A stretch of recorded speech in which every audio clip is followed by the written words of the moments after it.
So, friends, we have reached the end. Now you have solved the entire problem of your existence on the cosmic physical plane. And you know where you're going, and you even know more than DK and you know all of those higher ups there.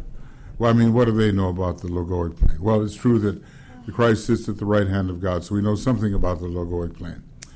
But it'll be a while, and we'll be slowly receiving impression of a kind that is distinctly enough different from what we're used to that we'll notice something new is happening, and maybe a higher aspect of our energy system will be coming in. I'm standing here because it seems all of the microphones seem to be dying, so you've done a good job. Okay.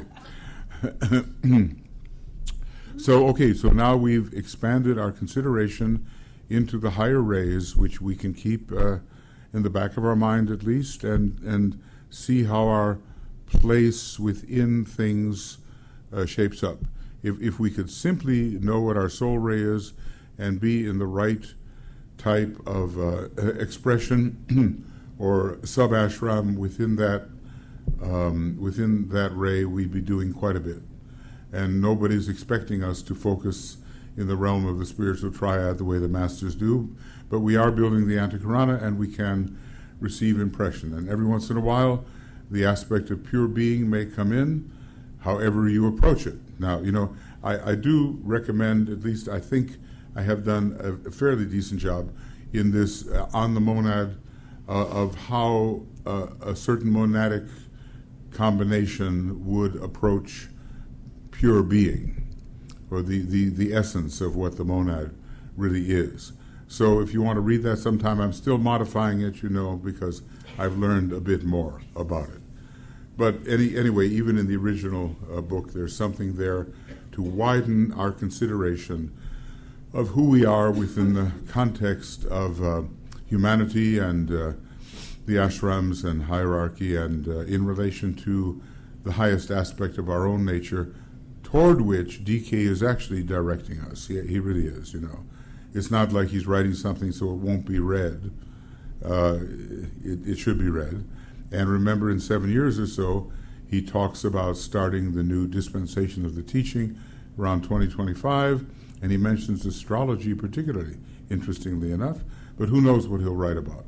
But I'll bet it'll have a pretty strong first ray connected with it, you know.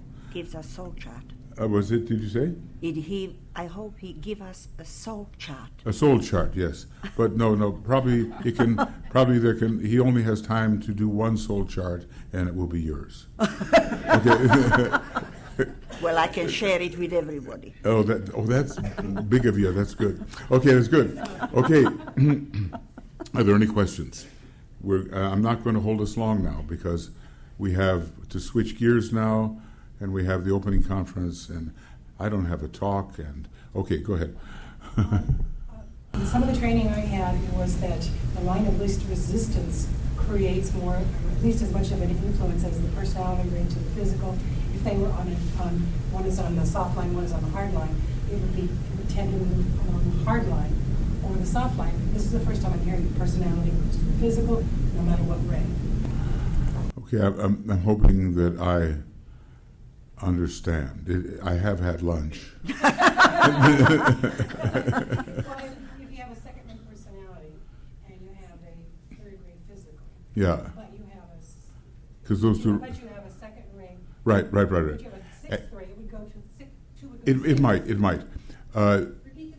the question. The question is basically about lines of least resistance and lines of resistance, and along what line an energy might descend. Now, there's a particular place where he does go into it for every disciple, more or less, and he says, your soul is working through your, and then he gives you a vehicle. Your personality is working through your, and then he gives you a vehicle, and it's not always according to the same line. That's something that has to be factored into it, because you would think, you know, but it's certainly possible that a person with a second-ray soul is working primarily through your first-ray mind. You see, in that case, it seems to violate that idea of the line of least resistance will always prevail. So let's see basically he says, that if a certain vehicle has a higher proportion of higher vibrating atoms, that your soul will choose that one to work through. And he didn't quite mention the rays on that.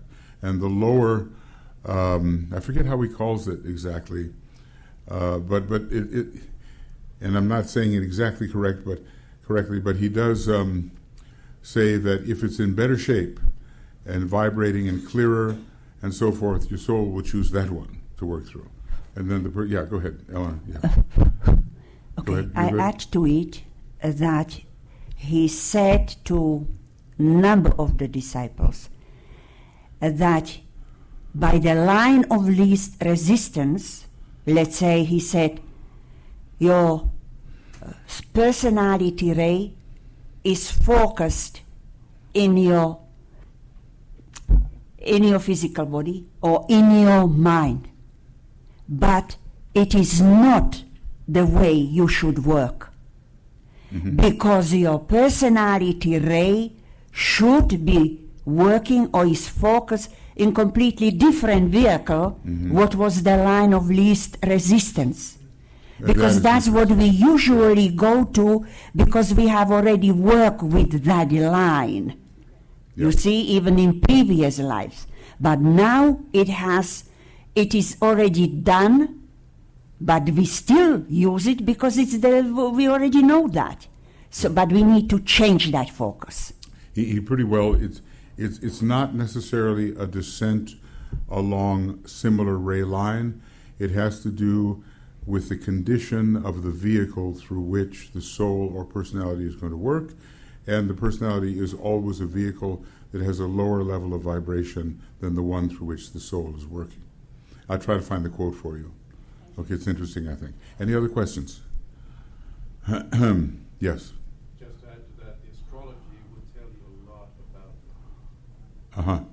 Okay, well, that no doubt is true. And we did have some work that we did in this series where we tried to determine through which vehicle our soul and which vehicle our personality would be working.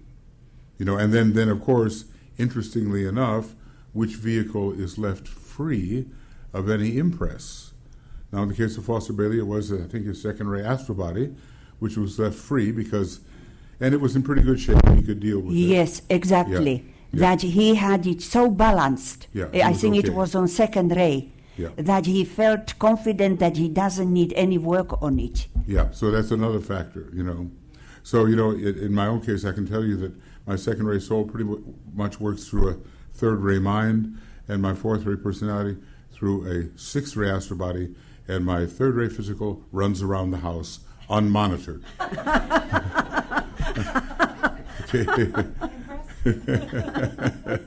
You know, so it's kind of interesting to see what is left alone and why, you know, and what you're going to do about it, because sometimes it can cause trouble if it's not in good shape.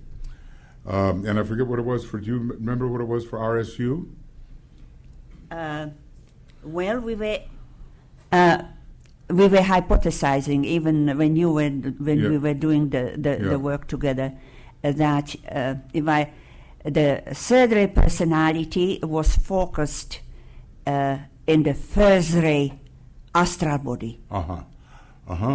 Okay. You see? And they're both separative. And there was sort of, if I remember it now, that the soul ray, I was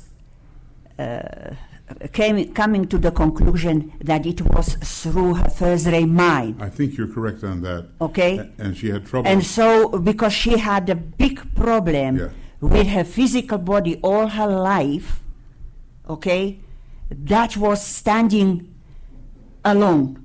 Yeah. She was thinking continuously about only. She was treating it very harshly, and it was a major blockage in her life. Yeah. You see, so that was here standing alone. He said sometimes you treat it too well, and sometimes you're too harsh. Yeah. And, you know, she had, I guess, bulimia, basically, is what it was.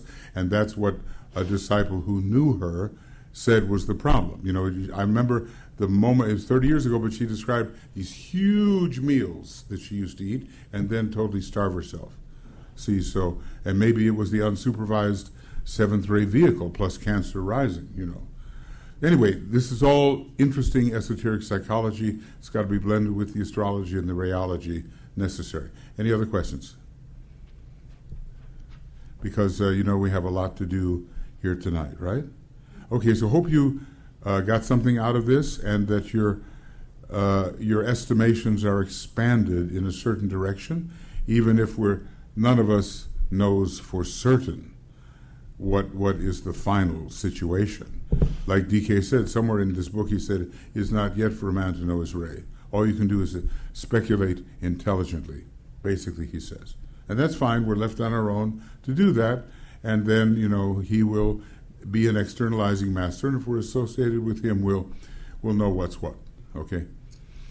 All right, let's just do the great invocation, and we get ready for this evening and for the whole change of pace.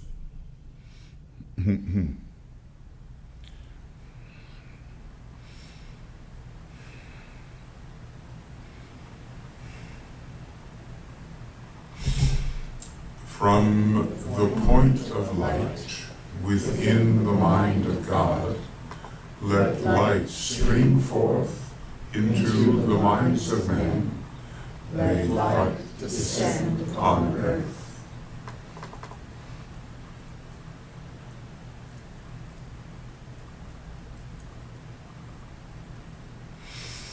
From the point of love within the heart of God, let love stream forth into the hearts of men. May Christ return to earth.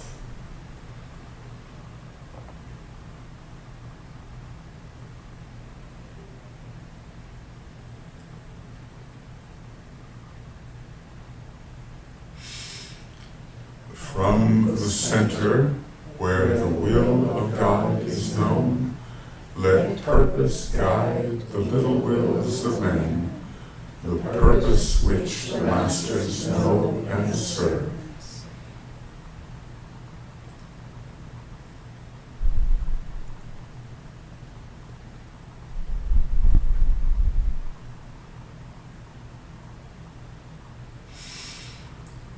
From the center, which we call the race of men, let the plan of love and light work out, and may it seal the door where evil dwells.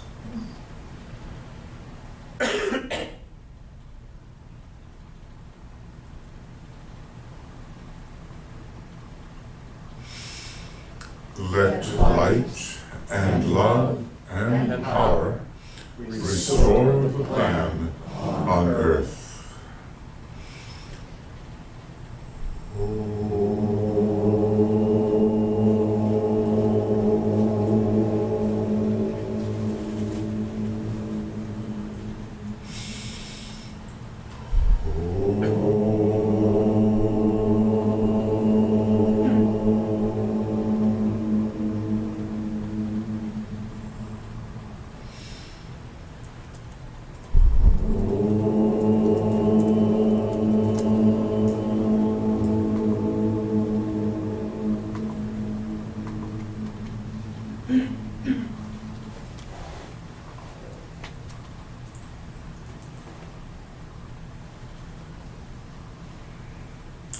Everyone, thank you. And can anyone tell me what time we begin tonight? 7. Sounds like a good hour. Enjoy the interim and arrive with all of your wits.